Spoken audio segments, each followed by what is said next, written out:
Hello বন্ধুরা, কেমন আছো? আশা করি সকলে খুব ভালো আছো। আবার একটা ব্লগে তোমাদেরকে স্বাগত জানাই। ছিলাম মায়ের বাড়িতে, বেশ কয়েকদিন ছিলাম। ছেলে হওয়ার পরে এখন মায়ের বাড়ি গেলে কম করে 5-6 দিন তো থাকতেই হয়, বাধ্য হয়ে ছেলের জন্যই থাকতে হয়, কেননা মা আসতেই দেয় না। তো ফাইনালি বাড়ি ফিরবো, 5 থেকে 6 দিন মতো ছিলাম। তো সেই কারণে বিকালবেলা একদম রেডি হয়ে গেছি, ওর ওষুধপত্র জামা কাপড় সব একটা ব্যাগের মধ্যে নিয়ে নিয়েছি।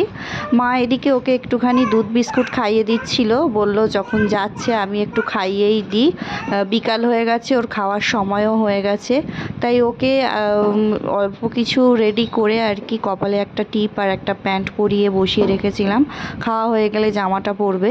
তো জামা টামা পরে একদম রেডি আমরা বেরোনোর মুখে। আমি একটা অটো বুক করেছিলাম, আমার পরিচিত একজনকে বলে দিয়েছিলাম সন্ধ্যা 7টার মধ্যে চলে আসতে। তো সময় মতো চলে আসতেই আমরা রওনা দিলাম আমার বাড়ির উদ্দেশ্যে, শ্বশুর বাড়ির উদ্দেশ্যে। তো বাইপাস হয়ে আমরা যাচ্ছিলাম, বেশ অনেকটাই রাস্তা। তো ছেলের বেরোনোর সময় একটুখানি মনটা ওরও খারাপ হয়ে গেছিলো, নানিমার কাছ থেকে ফিরে আসছে। বাচ্চা হলে ওদের মনও হয়তো বুঝতে পারে। তো ওকে জাগিয়ে রাখার জন্য ওর মামা ওর সাথে খেলা করছিল, আর সারা রাস্তা মামার কোলেই ছিল। ওর মামা ওর সাথেই আসছিল, কেননা আমি একা ফিরছিলাম, হাজব্যান্ডের তো ছুটি নেই, সেই 10টা-11টার আগে আর ওর সময় পায় না। তো অত রাতে তো আর ফিরতে পারবো না। তো সেই কারণে মা ভাইকেই পাঠালো আর কি আমার সাথে বাড়িতে পৌঁছে দেওয়ার জন্য।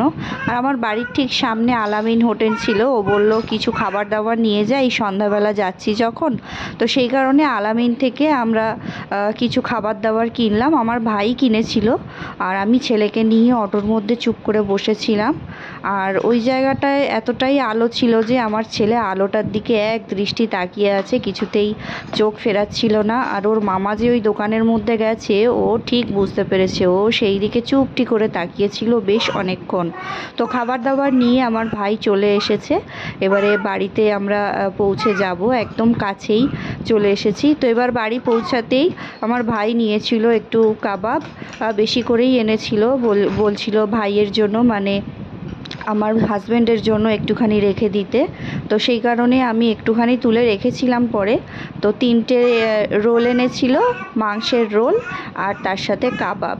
তো 3টে রোল আমরা ভাগাভাগি করে খেয়ে নিলাম, হাজব্যান্ডের জন্য আর রাখিনি। রোল ঠান্ডা হয়ে গেলে একেবারেই খাওয়া যায় না, কাবাবটা তবু একটু গরম করে খাওয়া যাবে। তো চলো আমরা এবার খাওয়া দাওয়া সেরে নিই, দেখা হবে আমার নেক্সট ব্লগে। ব্লগটা যদি ভালো লাগে অবশ্যই লাইক, কমেন্ট আর শেয়ার করতে ভুলো না। টাটা।